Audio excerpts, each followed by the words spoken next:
Pada 24 Juni 1859, di kota Solferino, Italia, terjadi pertempuran antara tentara Perancis dan Austria.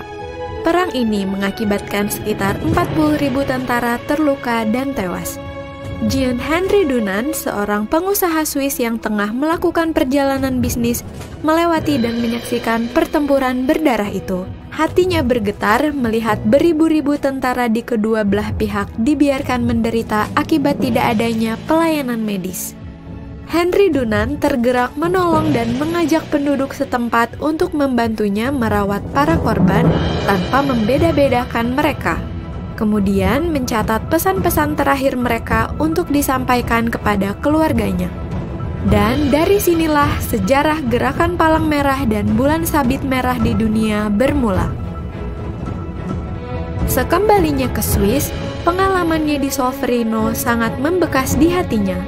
Maka pada 1862, Dunant menulis buku A Memory of Solferino yang berisi dua gagasan, yakni perlunya membentuk organisasi sukarelawan yang disiapkan pada masa damai untuk menolong para prajurit yang terluka di medan perang, dan perlunya suatu perjanjian internasional untuk memberi pengakuan dan perlindungan kepada para sukarelawan pada waktu bertugas dan kepada para prajurit yang terluka di medan perang. Kedua gagasan tersebut diwujudkan dengan Gerakan Palang Merah dan Bulan Sabit Merah Internasional dan Hukum Humaniter Internasional atau HHI. Gerakan Palang Merah dan Bulan Sabit Merah Internasional terdiri dari 3 komponen. Pertama, Komite Internasional Palang Merah atau ICRC yang didirikan pada 1863 sebagai organisasi kemanusiaan yang netral, tidak memihak dan mandiri.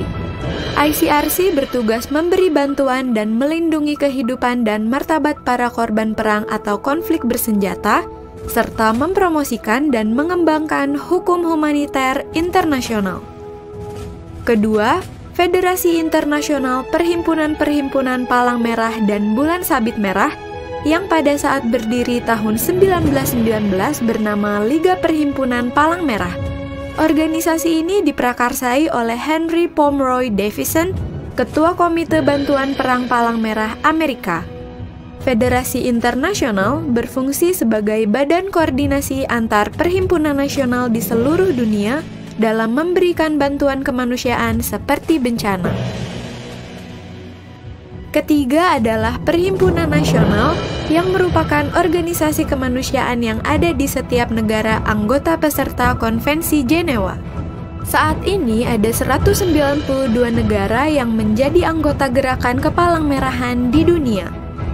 Anggaran dasar gerakan menyatakan bahwa dalam satu negara hanya ada satu perhimpunan nasional. Perhimpunan Nasional di Indonesia adalah Palang Merah Indonesia atau PMI. Hal ini ditegaskan oleh Undang-Undang Nomor 1 Tahun 2018 tentang Kepalang Merahan. PMI bertugas menyelenggarakan kegiatan Kepalang Merahan berupa pelayanan dan bantuan kemanusiaan pada saat konflik bersenjata, bencana, sosial kesehatan, pengelolaan darah, dan melakukan pembinaan relawan. PMI beserta komponen gerakan bersama-sama menyebarluaskan nilai-nilai kemanusiaan di masyarakat.